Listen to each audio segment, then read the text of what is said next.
رَضِّنِي بِقَضَائِكَ. Let me be pleased and satisfied with what you have decreed. وَبَارِكْ لِي فِي قَدَرِكَ. And bless me in the decree that is to come. Qada is what comes after qadar. Qada is something, the divine decree, which has already manifested itself. Qadar is what is still in the works. In this context here. Allahumma raddini bi qada'ik. Oh Allah, let me be pleased with what has been decreed for me. And make me pleased with it. وَبَارِكْ لِي فِي قَدَرِكَ. And then bless me in the divine decree that is to come. And then he says, حَتَّى لَا أُحِبَّ تَعْجِيلَ مَا أَخَرْتَ وَلَا تَأْخِيرَ مَا عَجَّلْتَ. حَتَّى لَا أُحِبَّ تَعْجِيلَ مَا أَخَرْتَ. So that I do not love that anything that you have been delayed be hastened, وَلَا تَأْخِيرَ مَا عَجَّلْتَ. Nor that something that has been hastened be delayed. Allahumma raddini bi qada'ik. Oh Allah, please me with your decree. وَبَارِكْ لِي فِي قَدَرِكَ. And bless me in the decree that is to come. حَتَّى لَا أُحِبَّ تَعْجِيلَ مَا أَخَرْتَ. And so that I do not love that you hasten that which was meant to be delayed. وَلَا تَأْخِيرَ مَا عَجَّلْتَ. And that you do not, or that I do not love that you delay what was hastened for me. This dua, if we break it down, is actually a phenomenal dua and a phenomenal diagnosis of what usually happens in the frustration that a person has with Allah subhanahu wa ta'ala. If you look at our entire existence on this earth, and this entire idea of a race against time, every day we wake up and we feel like we're rushed from this thing to the next thing, and we don't have time, and we're trying to achieve this and trying to achieve that. And there's a great level of stress, and especially when the efforts and the plans that you put forward are either completely disrupted by something that is out of your control, or that which you were pursuing is not coming to you as it should be coming to you with your planning. Time. I want it now. You think about the child in the car. Are we there yet? Are we there yet? Are we there yet? And many times when we're making dua to Allah subhanahu wa ta'ala, we're implying, is it there yet? Is it there yet? Is it there yet? And that's when the Prophet sallallahu alaihi wasallam said, most people will give up on their dua. Why? Because they've made that same dua over and over again and it hasn't happened yet. And at that very moment, when it's about to come to you, the person says, دعوت فدعوت فلم يستجب لي. I made this dua, and it didn't happen for me. Allah subhanahu wa ta'ala mentions those that are being wronged and harmed and oppressed. And they say, Mata nasrullah. When is the help of Allah subhanahu wa ta'ala going to come? And Allah says about the oppressor, or rather the Prophet sallallahu alaihi wasallam says about the oppressor, Inna Allah la yumli lil zalim hatta idha akhadahu lam yuflitu. That Allah delays the oppressor. Meaning what? He allows that oppressor to continue in their oppression until they start to think that they're invincible, until they start to think that they're getting away with it. This is working. I'm not being held accountable. I have impunity. Hatta idha akhadahu. And then when Allah snatches him, lam yuflitu, He does not let him go. So both the oppressed is wondering when, and the oppressor is pushing the limits to see how far they can get with this. And there's a time factor involved. When is this all going to collapse? When is this all going to come to fruition? When is this going to happen? When is that going to happen? A person is pursuing marriage. When am I going to get married? A person is pursuing a career. When am I going to get that job? When am I going to get that opportunity? A person, a couple waiting for a family. When is that child going to come? And then you have the children. When is this going to happen with my child? All along, you start to realize that we have to have a submission to Allah's timing. Allah's planning as a whole, His qadr as a whole, but His timing. When Allah subhanahu wa ta'ala has decreed something to come. And there's something very profound about this, because as Ibn al-Jawzi rahimahullah said, if Yusuf alayhi salam focused on only getting out of prison, then he wouldn't have benefited from what was actually happening within the prison.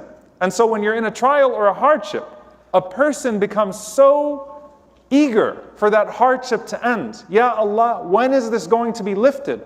That if they don't pay attention, they're missing out on the unique opportunities of that hardship to come close to Allah subhanahu wa ta'ala. As he said, one of the Salaf, one of the pious predecessors, asked Allah subhanahu wa ta'ala in a dream, Ya Allah, how come this dua has not been fulfilled yet? And the answer was, Ya abdi, "O my servant, I love to hear your voice. أحب أن أسمع صوتك."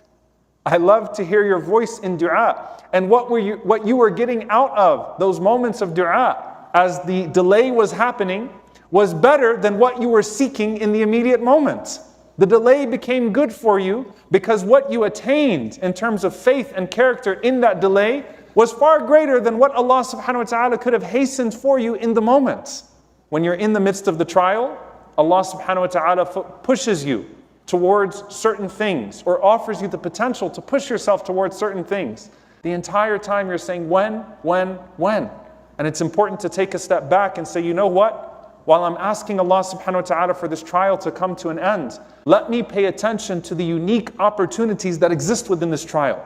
As the scholars mention, when you're pursuing a blessing, sometimes, subhanAllah, in the process of pursuing a particular blessing, we neglect the blessings that already exist around us. And I'm not just talking about the idea of health and the idea of, the concept of gratitude and shukr for what you have.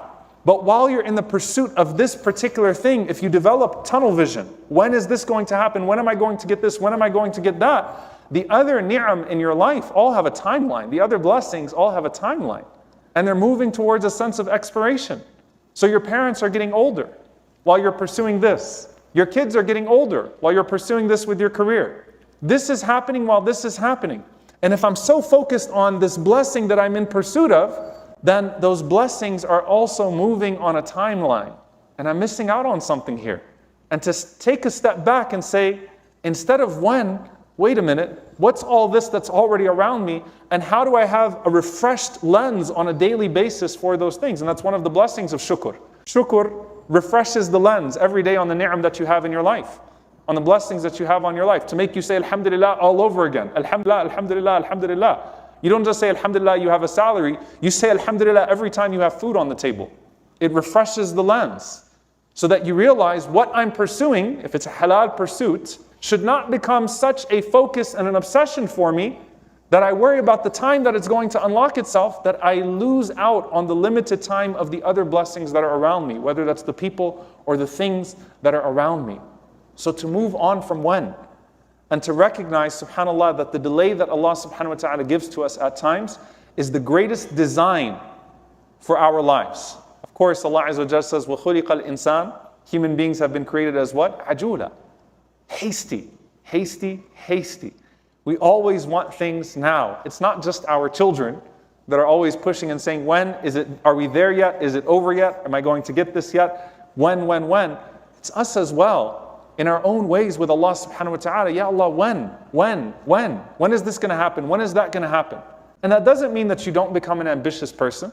That doesn't mean that you don't continue to pursue what Allah subhanahu wa ta'ala has made halal. But that means that you submit yourself to the timing that Allah subhanahu wa ta'ala has put you on. Submit yourself to His schedule and stop seeing the delay as deprivation. It's not deprivation. Stop seeing the delay as denial. It's not Allah subhanahu wa ta'ala telling you no. Many times it's Allah telling you not yet, and it's for your own good. And by the time you come around to realize that if you were not observing the lessons of that delay, then the delay would have gone to waste. I'm sure Zakaria alayhi salam at some point asked, well, when? Right? But no, there was a submission. I'm sure at some point Yusuf alayhi salam wondered, but when? How much longer? There's a submission to that schedule, a submission to that time slot, to say that every single delay that Allah subhanahu wa ta'ala is giving to me is a not yet, not a no. And that not yet could mean after this life is already over, but it's there. It's there. Allah subhanahu wa ta'ala will not let you ask without giving you. It's there, but you have to wait and submitting yourself to that time. Now then go back to what Umar ibn Abdul Aziz rahimahullah ta'ala was saying in his dua. And he used to make this dua frequently. It's not something that they heard from him once upon a time. Allahumma raddini bi qada'ik. Oh Allah, let me be pleased with the decree. It's already happened. I'm not going to sit there and say, why did this happen this way or why did that happen? Alhamdulillah, let me be pleased with it. Please me with what is here. وَبَارِكْ لِي فِي قَدَرِكَ. And bless me in what is to come, in that decree that is to come. حَتَّى لَا أُحِبَّ تَعْجِيلَ مَا أَخَرْتَ وَلَا تَأْخِيرَ مَا عَجَّلْتَ. So that I only love things at their time, so that I do not wish for that which has been delayed to be hastened, nor that which has been hastened to be delayed. I give you this example, subhanAllah, and it's a lot of times the TV references and the movie references and things come to your mind. In those movies and shows where someone gets stuck in an elevator, the electricity goes out and suddenly two people are in an elevator together? Or they're in a room and the power goes out and suddenly, we kind of lived that movie here when we lost our power in the winter storm that happened before, right? And suddenly people have to actually talk to each other and things are frozen and put into place. And then what ends up happening when those people are stuck together for a long time and they're not able to continue the rat race of this dunya, they actually get to know each other. They refresh their relationship with one another. There's a moment of pause that's forced upon them that they don't like initially, but then once the pause is over and things resume, they're grateful for the pause. At the bare minimum, the blessing of that pause is your reconnection with Allah subhanahu wa ta'ala. Because there are very few people that will call upon Allah subhanahu wa ta'ala with more sincerity and more connection and more devotion and more love in their times of comfort as they will in their times of desperation. At the bare minimum, there's a qiyam that was induced. There was a tear that was induced. There was a dua that was induced. And the eyes that shed tears for the sake of Allah subhanahu wa ta'ala will not touch the fire. And the dua that is made from the heart will immediately transition and transcend and ascend through the heavens till it reaches Allah subhanahu wa ta'ala. And the thing that you asked for, should it be halal and in proper means, will surely be given to you in a way that Allah subhanahu wa ta'ala knows is even better for you. But slow down. Don't just submit yourself to Allah's plan, submit yourself to Allah's timing. Don't just say, I know Allah is able. Say, I know Allah knows when it's better for me. Allahumma raddini bi qada'ik, wa barik li fi qadarik, hatta la uhibba, ta'jila ma akhart, wa la ta'khira ma ajjalt. May Allah subhanahu wa ta'ala make us amongst those that are pleased with His planning, that are pleased with His timing, that see the blessings that are around them when they are obvious and when they are hidden. May Allah subhanahu wa ta'ala grant us fresh hearts and fresh lenses that are always able to appreciate the present and that pursue what is the best for them in the future. May Allah subhanahu wa ta'ala let our future be Jannatul Firdaus in the companionship of our Prophet sallallahu alaihi wasallam. And may Allah subhanahu wa ta'ala let our present be Jannatul Yaqeen, the paradise of certainty in our hearts. And may Allah subhanahu wa ta'ala forgive us when we question Him, forgive us when we don't take the gifts that He gives to us.